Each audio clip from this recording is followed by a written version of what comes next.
видео үзүүлж байна. Дэлхийг өөрчилсөн 10 ном.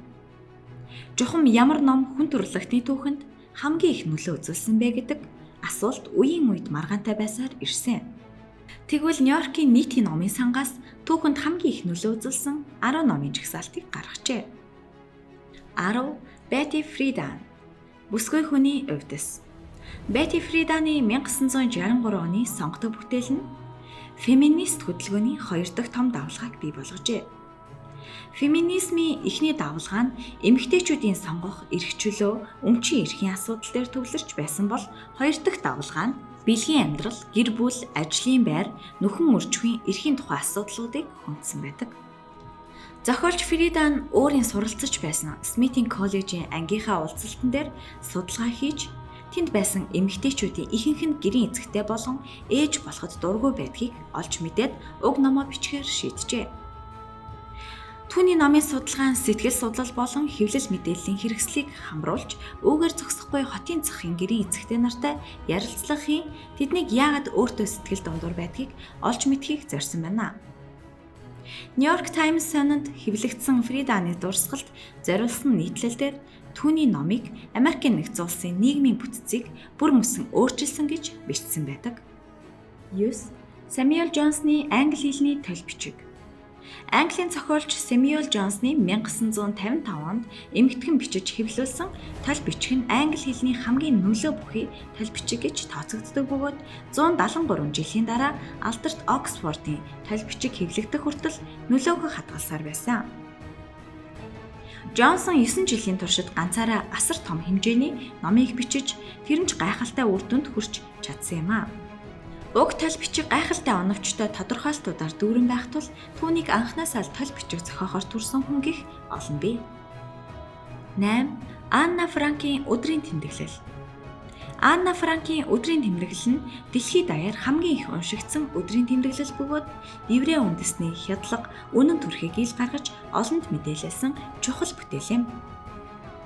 Нацистууд Нидерланд руу давталсны дараа өсвөр насны еврей охин Анна Франк нь гэр бүлийнхэнтэйгээ 2 жил нуугдаж зугтаж явах хугацаанд өдөр бүр тохиолдсон үйл явдлуудаа наривчлан бичсэн нь тэр ээж. Тэрээр 1944 онд буюу 15 наснда хорих лагерт нас барсан бөгөөд гэр бүлээс нь амьд үлдсэн цорын ганц гишүүн болох аав нь түүний өдрийн тэмдэглэлийг хэвлүүлжээ. Ингээд 1947 онд англи хэлээр орчуулагдсныхаа дараа хүмүүст илүү танигдж дэлхийд даяар алдаршиж эхэлсэн. Эргэн тойронд нь дэлхийн түүхэнд хамгийн хар бараан үйл явдал тохиож байх үед бяцхан охин хэрхэн жирийн амьдралаа хадгалж үлдэхээр тэмцэж байгаа талаар тус нам өгүүлнэ. Өсвөр насны охины харах өнцгөр бичигдсэн энэ номыг аль ч насны хүн уншсан сайтар ойлгох бөгөөд өдгөө дунд болон ахлах сургуулийн хүүхдүүдэд Холокостын тухай заахад тус номыг ашиглаж байна. 7. Карл Маркс, Фридрих Энгельс. Коммунист тунхаглал. 20 дугаар зуунд дэлхийг хоёр төлөлд хуваасан үзэл суртал бол коммунизм гэлээ. Манай монголчууд ч капитализмаас татгалзаж коммунизмыг бүтээн байгуулахын төлөө зүтгэжсэн. Тэгвэл зөвлөлт холбоот улс болон бусад социалист орнууд коммунизмыг анх таниулан хэрэгжүүлэх сэтэл өгсөн ном нь коммунист тунхаглал юм. Энэхүү улс төрийн богино хэмжээний тунхаглал нь 1848 онд хэвлэгдсэн бөгөөд номын агуулгыг бүрэн дүрэн ухаж ойлгоогүй хүмүүс шууд л сэтгэл хөдлөлөөрөө бодит амьдрал дээр хэрэгжүүлэхээр тэмцэж эхэлсэн байна. Тиймдээч энэ ном нь улс төрийн онолын хамгийн нөлөө бүхий бүтээлүүдийн нэг болсны дээр буруу хандлагатай хүмүүс хэрхэн зөв санал санаачлагыг говьлж болдгийг тод жишээ болсон гэж үздэг юм байна. Ихэнх хүмүүс уг номон дээр өгүүлэгдэх төгс нийгмийг онолын хувьд сайн боловч бодит байдал дээр хэрэгжүүлэх боломжгүй гэж үздэг бол зарим нь одоо хүртэл Марксийн санааг хэрэгжүүлж түүний дүрсэлсэн шиг коммунист нийгэм байгуулах боломжтой гэж үздэг хэвээрээ байна. 6. The Alexander Brown. Америкийн өрөндийн индианчуудын түүх. 1970 онд буюу Америкчууд Вьетнамуудтай хийсэн дайнд уугуул Америкчууд ихээр дайчлагдж байх үед энэ ном бичигджээ. Тус номын үнц нь одоо ч алдагдаагүй байгаа бөгөөд Америкийн орчин цагийн түүхэнд жинтэй байр суурь эзэлсэн хэвээр байгаа юм. Мөн уг номоор өнгөрсөн түүх өдгөө давтагдах хандлагатай байгааг тодор харуулсан. Түүхч Ди Браун 19-р зууны сүүлчээр Америкийн нэгдсэн улсын засгийн газрын зүгээс уугуул Америкчүүдийн эсрэг үйлдэж буй янз бүрийн шударга бус явдлуудыг олж харжээ. Жишээ нь албадан нүүлгэлт, шилжүүлэлт, олноор хоморхолон устгах, уугуул Америкчүүдийн соёлыг устгах гэсэн оролдлого зэргийг явуулж байсан байна. Тиймээс тус номыг уугуул Америкчүүдийн иргэний эрх, тэгш байдлыг эрэлхийлэн бичсэн байна. 5. Ариун Библи. Джеймс хааны хувилбар. Хэдийгээр Джеймс хааны хувилбар нь Христийн шашны судар болох Библийн цорын ганц орчуулга биш ч гэлээ хамгийн их хувиар хэвлэгдэж олонний хүртэл болсон. Олон хүмүүс энэхүү номыг гоо зүй утга зохиолын амжилтанд гайхамшигтайгаар нөлөөлсөн гэж үздэг юм. Англи хэл дээрх хамгийн сайн орчуулгатай Библийг гаргахын тулд Джеймс хаан янз бүрийн хэл дээрх орчуулгуудыг харьцуулан хөрвүүлсэн юм а. Тус орчуулган дээр 47 эрдэмтэн судлаачид хамтран ажилласан бөгөөд тэд бүгдээрээ Английн сүмийн гишүүд байжээ. Уг төсөл нь 1604 онд эхэлж 1611 онд хэвлэгдсэн байна. Библи бол Христийн шашны итгэл үнэмшлийн үндэс суурь бөгөөд тус судар дээр үндэслэж барууны нийгмийн ёс суртахуун үзэл хандлагыг илэрхийлсэн байдаг юм. 4. Суньзи дайтах урлаг.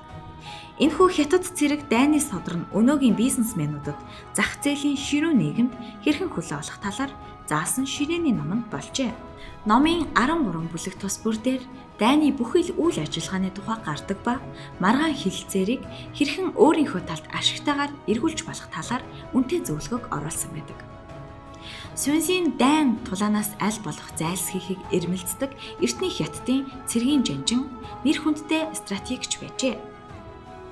Мөн тус ном нь бизнесийн ертөнцийнхэн болон хуулийнханд хүлээн зөвшөөрөгдсөн бүтээл болсныг дурдах хэрэгтэй билээ.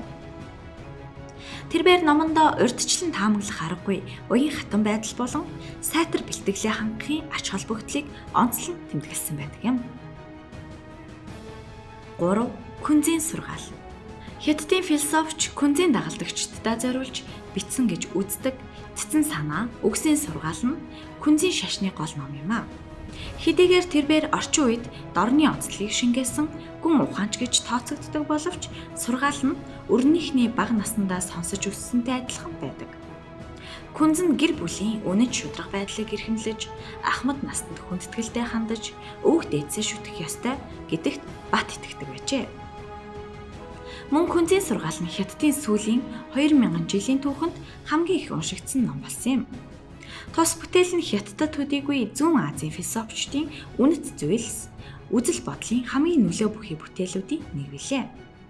2. Эсопийн ёгт үлгэрүүд. Эсопийн ёгт үлгэрүүд бол эртний грекийн боол Эсопийн бичсэн үлгэр болон өгүүлэлгүүдийн эмхтгэл юм. Түүнийг манай эртний өмнөх 620-оос 560 оны хооронд амьдарч байх үедээ тэдгэрийг бичсэн эсвэл эмхтгэн цуглуулсан гэж үздэг. Эртний грекийн боолын бичсэн эдгээр үлгэрүүд өнөө хүртэл ийм алдартай байдаг нь гайхмаар. Түүний яст мэлхий туулайн үлгэр, шоргоолц болон царцаа зэрэг үлгэрүүд нь дэлхийн өнцөг болон бүр бага насны хүүхдүүдэд янз бүрийн хувилбараар хүрч хичээлийн гол судлагтгүйн болсон хэвээр байна. Уг үлгэрүүд нь амьтдыг хүншүүлэн хөгжилтэй инээдтэй байдлаар гаргаж түүгээрээ дамжуулан өнөөдөр ажиллах нь маргааш эдгийн төлөө юм гэх зэрэг амьдралын энгийн хичээлийг заадаг байна. Цаашдаа ч энэ үлгэрүүд олон хүүхдэд ёс суртахууны хичээл болон ашиглагдах нь дамжиггүй. 1. Жорж Орвел 1984. Жорж Орвел 1984 номон дээрээ төрийн хяналт дарамтанд орсон эрх чөлөөгүй харт арсан зүуд мэт нийгмийг бий болгох ойрхон байгааг зөвгнөн бичжээ. Уг бүтээл нь цаашлаад Ray Bradbury-гийн Fahrenheit 451, Anthony Burgess-ийн Clockwork Orange, Aldous Huxley-гийн Зоригт шинэ ертөнц зэрэг ижил төстэй олон ном гарах эхлэлийг тавьсан юм а. Орвелын 1949 онд зөвгнөн бичсэн шиг аимшигтай зүйл 1984 онд боддоор тохиогоогүй аздайч түүний номны нөлөө одоо хүртэл буураагүй бөгөөд төсөөснөс ч илүү он удаан жил үргэлжилж байна. Номон дээр жинхнээсээ оршин байдаг нь эргэлзээтэй ч иргэдийн бурханчлан шүтдэг их ах, хараа хяналт, айдас төгшөөр хүчирхийлэлд ор нийгмийг удирдана.